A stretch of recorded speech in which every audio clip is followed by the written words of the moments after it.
ಜಾತಿ ಜನಗಣತಿ ಆಧಾರದ ಮೇಲೆ ಮುಸ್ಲಿಂ ಮೀಸಲಾತಿ ಏರಿಕೆ ಮಾಡಲಾಗುತ್ತಾ? ಮುಸ್ಲಿಮರ ಮೀಸಲಾತಿ ಪ್ರಮಾಣ 4% 8ಕ್ಕೆ ಏರಿಕೆ ಆಗುತ್ತಾ? ಇದು ಜಾರಿಗೆ ಬರುತ್ತಾ ಅನ್ನೋದು ಇದೀಗ ಬಹು ಚರ್ಚಿತ ವಿಚಾರವಾಗಿದೆ. ಸರ್ಕಾರಕ್ಕೆ ಹಿಂದುಳಿದ ವರ್ಗಗಳ ಆಯೋಗ ಈ ಬಗ್ಗೆ ಶಿಫಾರಸನ್ನ ಮಾಡಿದೆ. ಮೊನ್ನೆ ಸಚಿವ ಸಂಪುಟ ಸಭೆಯಲ್ಲಿ ಜಾತಿ ಜನಗಣತಿ ವರದಿ ಮಂಡನೆ ಆಗಿದೆ. ಅದರ ಸಾಧಕ ಬಾಧಕ ಏನಿದೆ ಅದನ್ನು ಕೂಲಂಕಷವಾಗಿ ಪರಿಶೀಲಿಸಿ ನಿಮ್ಮ ಅಭಿಪ್ರಾಯ ಹೇಳಿ ಅಂತೇಳಿ ಈಗ 17ನೇ ತಾರೀಕಿಗೆ ಇದ್ರ ಬಗ್ಗೆನೇ ಚರ್ಚೆ ಮಾಡೋದಕ್ಕೆ ಒಂದು ಸ್ಪೆಷಲ್ ಕ್ಯಾಬಿನೆಟ್ ಮೀಟಿಂಗ್ ಅನ್ನ ಕರೆಯಲಾಗಿದೆ.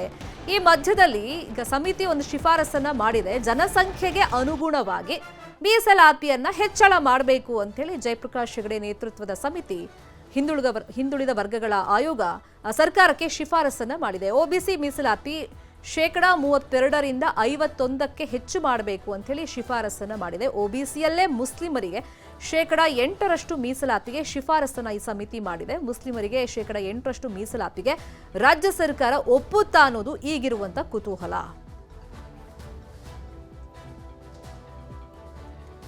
ರಾಜ್ಯ ರಾಜಕಾರಣದಲ್ಲಿ ಜಾತಿ ಜನಗಣತಿ ಜ್ವಾಲೆಯನ್ನೇ ಎಬ್ಬಿಸ್ಬಿಟ್ಟಿದೆ. ವರದಿ ಒಪ್ಪದಂತೆ ಸ್ವಾಮೀಜಿಗಳಿಂದ ಒತ್ತಡವನ್ನ ಹೇರಲಾಗ್ತಾ ಇದೆ. ಧರ್ಮ ಸಂಕಷ್ಟಕ್ಕೆ ಈಗ ಸಿಲುಕ್ಬಿಟ್ಟಿದ್ದಾರೆ ಮೇಲ್ವರ್ಗಗಳ ಸಚಿವರುಗಳು. ಈ ವರದಿಯನ್ನ ಯಾವುದೇ ಕಾರಣಕ್ಕೂ ಒಪ್ಪಬಾರದು ನೀವು ಅಂತ ಹೇಳಿ ಈಗ ಕೆಲ ಸಚಿವರುಗಳಿಗೆ ಮೇಲ್ವರ್ಗದ ಸಚಿವರುಗಳಿಗೆ ಸ್ವಾಮೀಜಿಗಳು ಒತ್ತಡವನ್ನ ಹಾಕ್ತಾ ಇದ್ದಾರೆ. ಯಾಕಂದ್ರೆ ಈಗ ಸಚಿವರುಗಳು ನಾಳ್ದು 17ನೇ ತಾರೀಕು ಕ್ಯಾಬಿನೆಟ್ ಮೀಟಿಂಗ್ ನಲ್ಲಿ ಹೇಳಬೇಕಲ್ಲ ತಮ್ಮ ಅಭಿಪ್ರಾಯ, ಒಪ್ಕೊಳ್ತೀವೋ ಇಲ್ವೋ, ಒಪ್ಕೊಳ್ದೇ ಇದ್ರೆ ಯಾವ ಕಾರಣಕ್ಕೂ ಒಪ್ಕೊಳ್ಳೋದಿಲ್ಲ ಅಂತ ಹೇಳಿ. ಈ ವರದಿಯನ್ನ ಯಾವುದೇ ಕಾರಣಕ್ಕೂ ನೀವು ಒಪ್ಕೋಬಾರ್ದು, ಕ್ಯಾಬಿನೆಟ್ ನಲ್ಲಿ ತೀವ್ರವಾಗಿ ಇದಕ್ಕೆ ವಿರೋಧವನ್ನ ವ್ಯಕ್ತಪಡಿಸಬೇಕು ಅಂತ ಹೇಳಿ ಒಕ್ಕಲಿಗ ಮತ್ತೊಂದ್ ಕಡೆ ವೀರಶೈವ ಲಿಂಗಾಯತರ ಮೇಲೆ ಸ್ವಾಮೀಜಿಗಳು ಒತ್ತಡವನ್ನ ಹೇರೋ ಕೆಲಸ ಮಾಡ್ತಿದ್ದಾರೆ. ಇದರಿಂದ ಸಂಕಷ್ಟಕ್ಕೆ ಸಿಕ್ಕಾಕೊಂಡ್ ಬಿದ್ದಿದ್ದಾರೆ ಈ ಮೇಲ್ವರ್ಗಗಳ ಸಚಿವರುಗಳು ಅಂತ ಗೊತ್ತಾಗಿದೆ.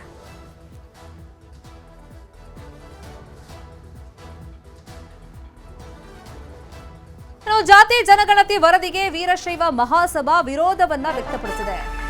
ವೀರಶೈವ ಲಿಂಗಾಯತ ಮಹಾಸಭಾದಿಂದ ತಜ್ಞರ ಸಮಿತಿಯನ್ನ ರಚನೆ ಮಾಡಲಾಗ್ತಿದೆ. ನಿವೃತ್ತ IAS ಅಧಿಕಾರಿ ಶಿವಮೂರ್ತಿ ಅವರ ನೇತೃತ್ವದಲ್ಲಿ ಒಂದು ಸಮಿತಿಯನ್ನ ರಚನೆ ಮಾಡಿಕೊಂಡಿದ್ದಾರೆ. ತೀವ್ರ ರೀತಿಯಲ್ಲಿ ಜಾತಿ ಜನಗಣತಿ ವರದಿಯನ್ನ ವಿರೋಧ ವ್ಯಕ್ತಪಡಿಸ್ತಾ ಇದಕ್ಕೆ ಒಂದು ಸಮಿತಿಯನ್ನ ರಚನೆ ಮಾಡಿಕೊಂಡಿದ್ದಾರೆ.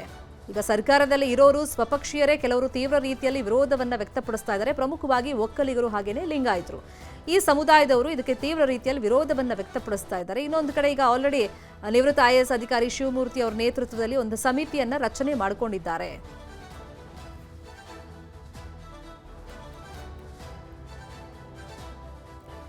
ಜಾತಿ ಜನಗಣತಿ ವರದಿ ಬಿಡುಗಡೆ ಮಾಡುವಂತ ವಿಚಾರ ಸಿಎಂ ಹೇಳಿದ್ದಾರೆ. ನಾನಿನ್ನೂ ಆ ವರದಿಯನ್ನ ನೋಡಿಲ್ಲ. ದೊಡ್ಡಬಳ್ಳಾಪುರದ ಘಾಟಿ ಸುಬ್ರಹ್ಮಣ್ಯದಲ್ಲಿ ಈ ಬಗ್ಗೆ DK ಶಿವಕುಮಾರ್ ಹೇಳಿಕೆಯನ್ನ ಕೊಟ್ಟಿದ್ದಾರೆ.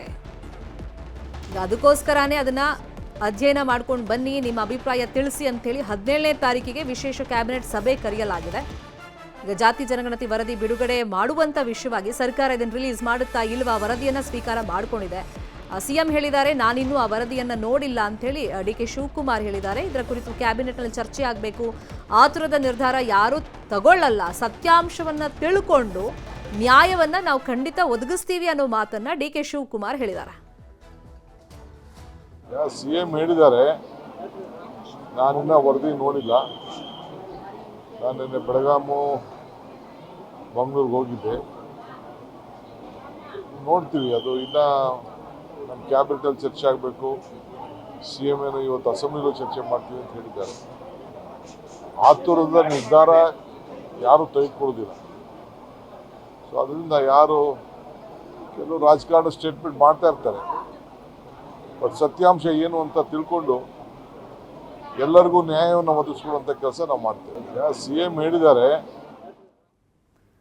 ಜಾತಿ ಜನಗಣತಿ ವರದಿ ಬಗ್ಗೆ ನನಗೆ ಗೊತ್ತಿಲ್ಲ, ಕ್ಯಾಬಿನೆಟ್ ನಲ್ಲಿ ಏನ್ ಡಿಸ್ಕಸ್ ಮಾಡ್ತಾರೆ ಅಂತ ಗೊತ್ತಿಲ್ಲ ಅಂತ ಬೆಂಗಳೂರಲ್ಲಿ AICC ಅಧ್ಯಕ್ಷ ಮಲ್ಲಿಕಾರ್ಜುನ ಖರ್ಗೆ ಹೇಳಿಕೆಯನ್ನ ಕೊಟ್ಟಿದ್ದಾರೆ.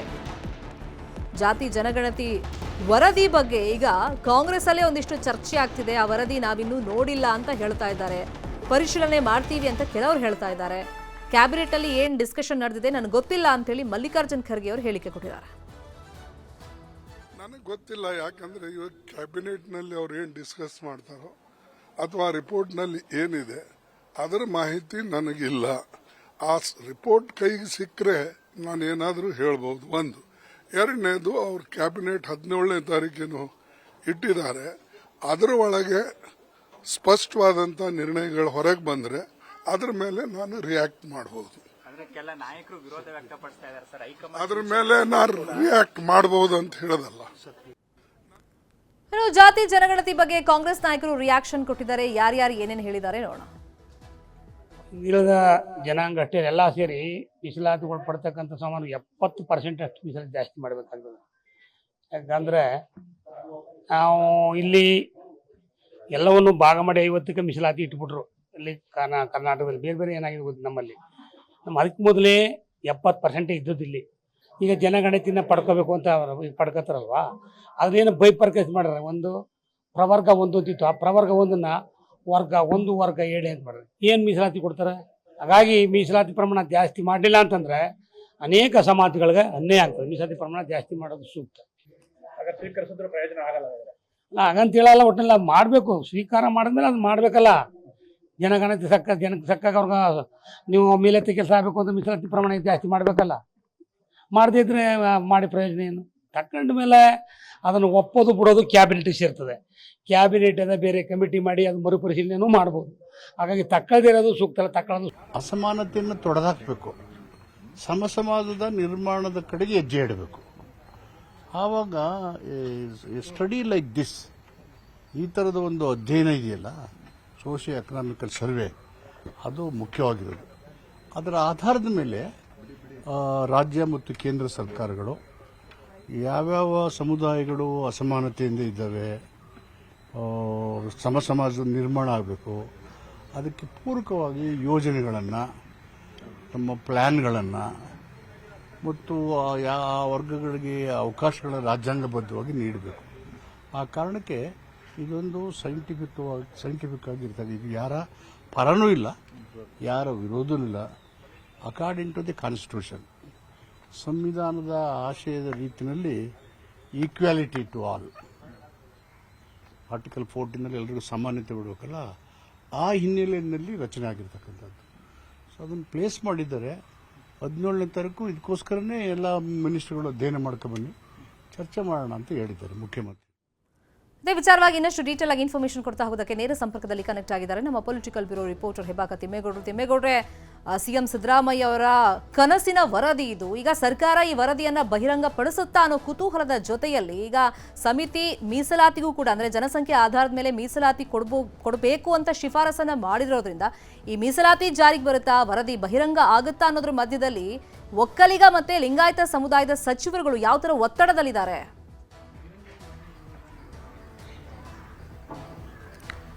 ಯಾವ ರೀತಿ ಒತ್ತಡದಲ್ಲಿ ಅಂದ್ರೆ ಒಂದ್ ರೀತಿ ಧರ್ಮ ಸಂಕಟ ಅಂದ್ರೆ ತಪ್ಪಾಗ್ಲಿಕ್ಕಿಲ್ಲ. ಯಾಕಂತ ಹೇಳಿದ್ರೆ ಒಂದ್ ಕಡೆಯಾಗಿ ಮುಖ್ಯಮಂತ್ರಿ ಸಿದ್ದರಾಮಯ್ಯನವರು ಏನು ಕಾಂತರ ಸಮಿತಿಯ ವರದಿಯ ಪ್ರತಿಗಳನ್ನ ಅವ್ರಿಗೆ ಕೊಟ್ಟು ಸ್ಟಡಿ ಮಾಡೋದಕ್ಕೆ ಕೊಟ್ಟಿದ್ದಾರೆ.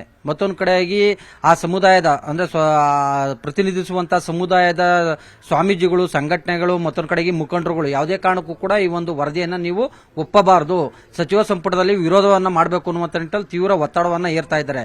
ಹೀಗಾಗಿ ಒಂದ್ ವೇಳೆ ಏನಾದ್ರೂ ಈ ಒಂದು ಕಾಂತರ ಸಮಿತಿ ವರದಿಯನ್ನ, ಜಾತಿವಾರು ಜನಗಣತಿ ವರದಿಯನ್ನ ವಿರೋಧ ಮಾಡಿದ್ದೇ ಆಗಿದ್ದಲ್ಲಿ ಇತರೆ ಸಮುದಾಯಗಳ ಆಕ್ರೋಶಕ್ಕೂ ಕೂಡ ಗುರಿಯಾಗಬೇಕಾಗುತ್ತೆ.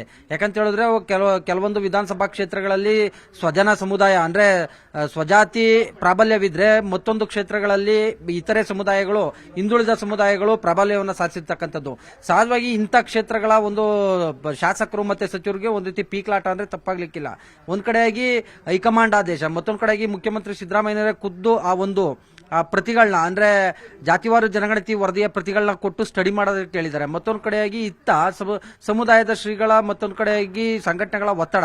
ಹೀಗಾಗಿ ಯಾವುದನ್ನ ನಾವು ಚೂಸ್ ಮಾಡಬೇಕು ಅನ್ನುವಂತ ನಿಟ್ಟಿನಲ್ಲಿ ಕೂಡ ಒಂದ್ ರೀತಿ ಗೊಂದಲದಲ್ಲಿದ್ದಾರೆ ಅನ್ನುವಂತ ಒಂದು ಮಾಹಿತಿ ಕೂಡ ಲಭ್ಯ ಆಗಿರ್ತಕ್ಕಂಥದ್ದು. ಯಾಕಂತ ಹೇಳಿದ್ರೆ ಈ ಒಂದ್ ವೇಳೆ ಏನಾದ್ರೂ ಈ ಒಂದು ವರದಿಗೆ ಏನೋ ಸಮ್ಮತಿಯನ್ನ ಸೂಚಿಸಿದ್ದೇ ಆಗಿದ್ದಲ್ಲಿ ಅದು ಮೇಲ್ವರ್ಗಗಳ ಅಂದ್ರೆ ಸಮುದಾಯದ ಆಕ್ರೋಶಕ್ಕೆ ಗುರಿ ಆಗ್ಬೋದು. ಆ ಸಮುದಾಯ ಶಾಶ್ವತವಾಗಿ ಒಂದ್ ರೀತಿ ಕೆಂಗಣ್ಣಿಗೆ ಗುರಿ ಆಗ್ಬೋದು ಅನ್ನುವಂತ ಒಂದು ಆತಂಕ ಕೂಡ ಕೇಳಿ ಬರ್ತಾ ಇರ್ತಕ್ಕಂಥದ್ದು. ಸೊ ಹೀಗಾಗಿ ಈ ಒಂದು ಮೇಲ್ವರ್ಗಗಳ ಸಮುದಾಯದ ಸಚಿವರು ಮತ್ತೆ ಶಾಸಕರು ಒಂದ್ ರೀತಿ ಪೀಕ್ಲಾಟದಲ್ಲಿ ಇರ್ತಕ್ಕಂಥದ್ದು. ಯಾಕಂತ ಹೇಳಿದ್ರೆ ಏನು ವೀರಶೈವ ಲಿಂಗಾಯತ ಸಮುದಾಯಕ್ಕೆ ಸೇರಿದಂತಹ 7ಕ್ಕೂ ಹೆಚ್ಚು ಮಂದಿ ಸಚಿವರು, ಮತ್ತೊಂದು ಕಡೆಯಾಗಿ ಒಕ್ಕಲಿಗ ಸಮುದಾಯಕ್ಕೆ ಸೇರಿದಂತಹ 6 ಮಂದಿ ಸಚಿವರ ಮೇಲೆ ಆ ಸಮುದಾಯದ ಸ್ವಾಮೀಜಿಗಳು ಮತ್ತೆ ಸಂಘಟನೆಗಳು ಒತ್ತಡವನ್ನ ಏರ್ತಾ ಇರ್ತಕ್ಕಂಥ ಹಿನ್ನೆಲೆಯಲ್ಲಿ ಸಹಜವಾಗಿ ಅವರೊಂದ್ ರೀತಿ ಇಕ್ಕಟ್ಟಿಗೆ ಸಿಲುಕಿರ್ತಕ್ಕಂಥದ್ದು.